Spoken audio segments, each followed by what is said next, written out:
All is not well over there. Their heads are down, morale is down. It's so bad they have to train their MPs to clap Louisa Upton. That's how bad things are. Now, they can't replace Luxon in the general debate with Bishop because Bishop polls better than Luxon. They can't replace him with Nicola Willis because she's going around telling Kiwis in London that she's going to roll him. Did you see the post? Gentle whispers, they said, gentle whispers that Nicola Willis might be the next Prime Minister. What the post didn't say is it was her that was doing the whispering. She's been going around telling everybody, it's going to be me.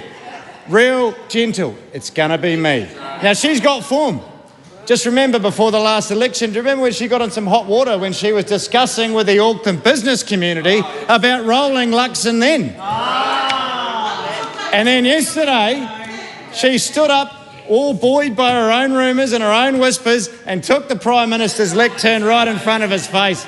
How bolshy can you get? So no, she's out. It can't be. It's got to be Louise Upton. Consider the barrel scraped. If that was the message of this government, how can they possibly expect to give New Zealanders hope?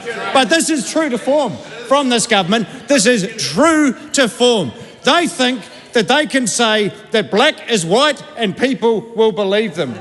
They think that they can say that they are going to make things better when actually, what have they done? They've made it worse. They think they can claim to have built 7,000 houses. That's what Christopher Luxon said in the House on numerous occasions. In the House, where you are bound by truth. How many have they built? 45.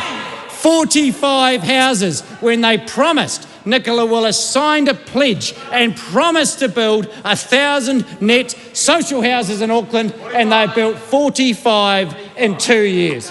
They said they would build more houses than the previous government. What have they done? They've scrapped housing, they've stopped people moving into emergency housing, and homelessness has gone up at unprecedented levels. That's right. People are sleeping on the street because of every single one of them. They voted for the budget to scrap billions out of the housing, and they celebrated saving $1 billion because people are on the street. How shameless can you get? They don't care.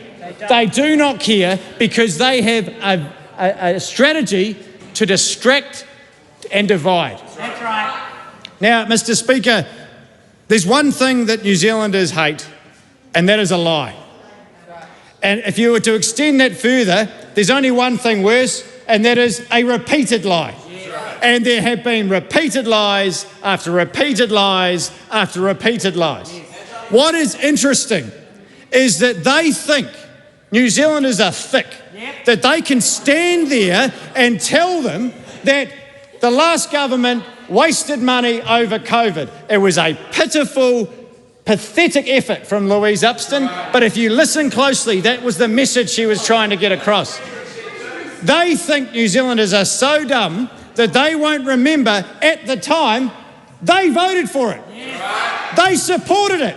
And in fact, I have a quote here from Paul Goldsmith. We obviously back this and how this money is spent. We support the government. We encourage them to go further. That's what they said. That is what they said. And now they're turning around and saying, oh, no, that was wasted money.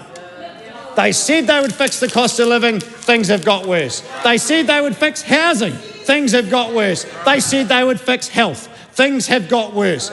New Zealanders are waking up to this.